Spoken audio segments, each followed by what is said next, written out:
From MTN News, this is Montana This Morning. Gallatin County Sheriff giving more information about the fatal shooting of two men in Three Forks early Saturday morning. What he's saying and when that suspect may appear in court coming up. I'm Joe St. George. The federal government has already spent trillions of dollars battling this pandemic, but could another relief package soon be requested by the White House? What will they likely be requesting and how will it impact you? Coming up. Well, happy Monday, Southwest Montana, 631. Chad Lehman, Matt Ello with you here. A bet is a bet, yeah. Matt, and you and I had to have a bit of wager about your Chiefs I'm and my a Steelers. Chiefs fan, you're a Steelers fan. You know, all my friends who are Broncos fans always ask me, did you lose a bet or something? Because when I'm wearing that. No. Did you lose a bet or something? I have been a Steeler fan my entire life. Your Chiefs did very well. Nice win. Could have gone either way, honestly. Yeah, not yesterday, really. but not yeah. really. Yeah. No. So the bet's the bet. Here we go. Sporting your Patrick Mahomes jersey. That's right. Tingling all over from the irritation that it's doing, but a bet's a bet. Yeah, that's right. Congratulations. Hey, you'll be glad you have that extra layer, Chet. Temperatures into the teens for many areas. 4 degrees this morning in West Yellowstone, 30 degrees in Belgrade. Wow, what a spread in temperatures early this morning. Kind of like that first half there yesterday. Daytime temperatures trying to warm up pretty nicely back into the 40s for the mid-afternoon. Today is going to be kind of the quiet day. The rest of the week we get a little bit more active. We're going to talk about our snow potential, where we're going to be with temperatures and much more. That's all coming up in just a few minutes. All right, thank you, Matt. 6:32, our top story this morning. We're learning more about what happened Saturday morning in Three Forks that left two men dead. Gallatin County Sheriff Dan Springer provided an update early Sunday afternoon. He identified the victims as 32-year-old Brendan Easterbrook of Three Forks, 31-year-old Chase Easterbrook of Butte. Two victims were brothers. Suspect in the shooting identified as 24-year-old Zachary Eugene Norman. He's been charged with 2 counts of deliberate homicide. Authorities were able to locate the weapon used in that shooting. Now, according to Sheriff Springer, Norman and the two victims had met earlier in the night before heading to a house party where a verbal and physical fight had taken place inside a home.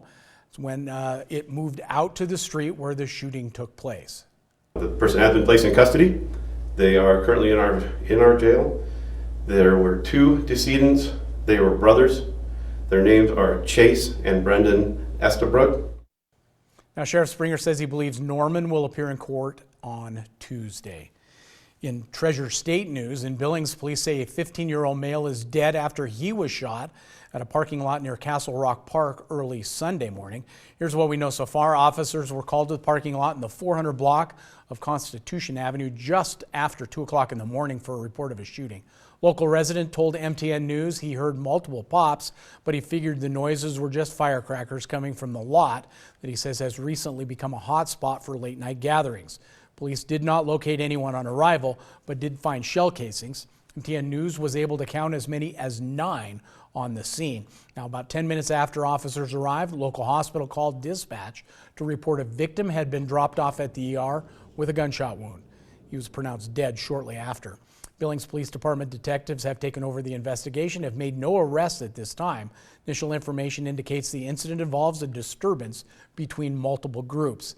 The identity of the victim will be released by the Yellowstone County coroner pending an autopsy and notification of his family.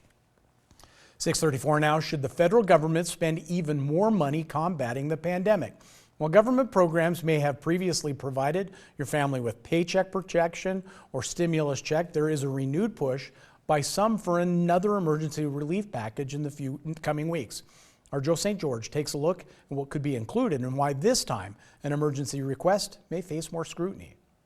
The country will soon begin year 3 of living with COVID, and one thing is clear, the pandemic isn't ending anytime soon. Record hospitalizations. Within the last month, the federal government promised more COVID tests for schools, a new website and delivery program for free at-home tests, more military personnel to hospitals, not to mention increased vaccine distribution around the world. The problem with those ideas? They aren't necessarily cheap, and that is why Democratic House Majority Leader Steny Hoyer confirmed he expects the White House to make another emergency funding request soon.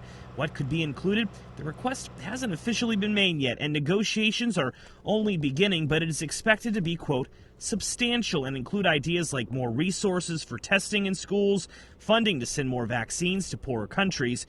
Aid to restaurants has even been discussed too.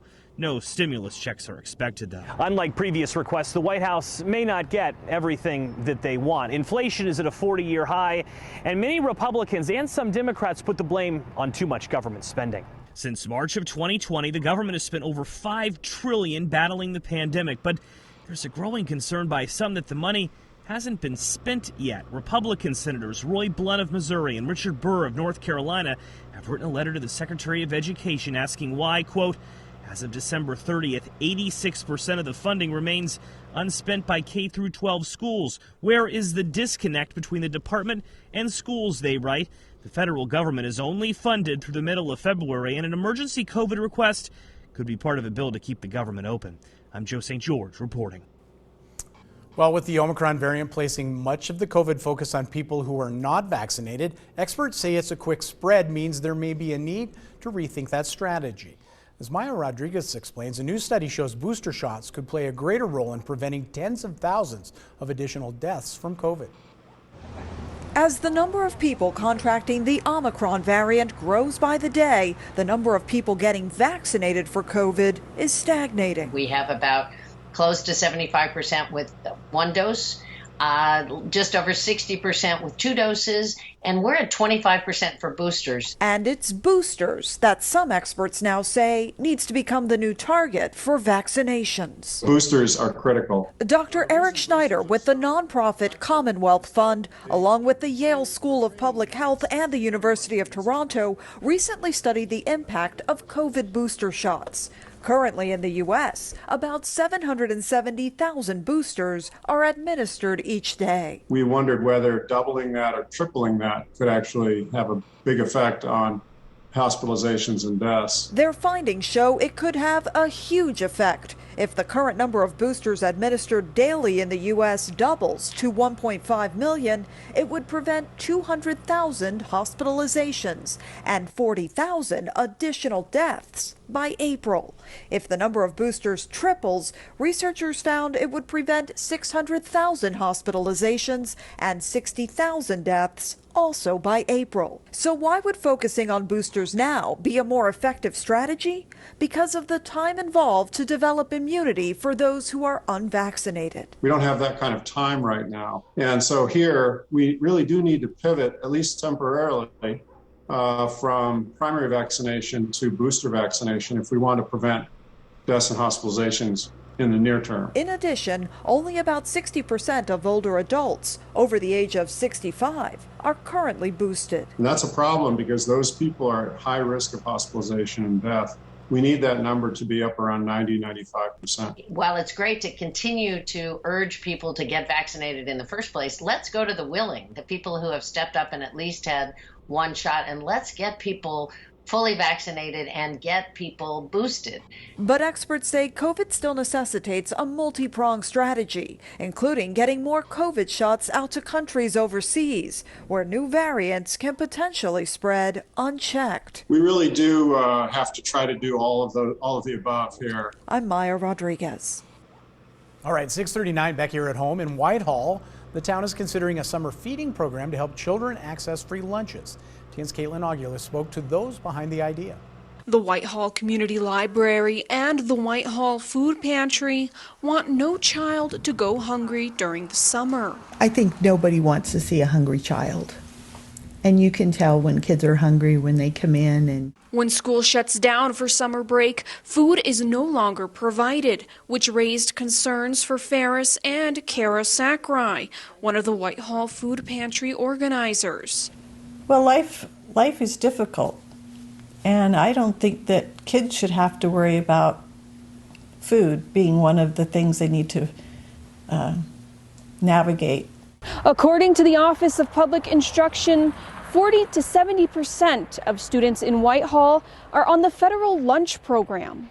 For 12 weeks, children that rely on the school program may not have access to meals. The summer feeding program will be in conjunction with the Whitehall Summer Reading Program to get students in need to read as well. Ferris and Sakrai say they want to let kids be kids instead of worrying when their next meal will be. So the kids can come and have a great program and a great lunch and just enjoy the whole thing together. The program will be free and open to anyone looking for their next meal. In Whitehall, Caitlin Aguilas, MTN News.